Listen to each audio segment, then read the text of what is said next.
join another pageant just days after the last one. Yeah, not even a week. Oh. Yeah. How does it feel I joining think I again? feel really happy. I'm a type of woman that likes to keep the momentum going talaga. I don't like to sit around and do nothing. And I think with everything that I've learned in the past, I wanted to carry it on. If my voice was heard at the previous pageant, Miss Universe, now I want it to be amplified. So what did you learn from your previous experience that you could apply here in Miss World Philippines?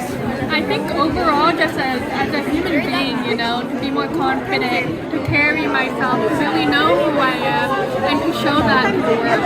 I think now I'm not afraid to be who I am. Talaga. Ano sa palagay mo yung nag-improve sa'yo? Nag-improve, pasarala. Oh. So yun yung pasabog mo this sa Miss World.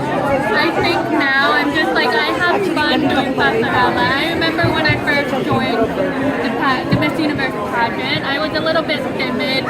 I would think about what I needed to do pa, but as time went on, I was really sipag and wanting to be better. So now I think I really achieved that. Oh, nakakatuwa yung kasipagan mo, masipag ka. Pero hindi ka ba napapagod? Kasi since February, parang you're doing I only pageant. have one life, diba? I need to take all the chances I can get while I'm young. Oh.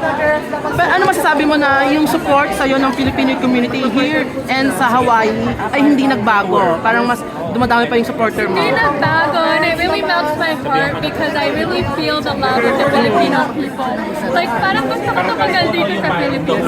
I grew up in the United States, but for me, parang gusto ko na magstay dito because I really feel the support of the Filipino community, and I appreciate everyone who has shown love. And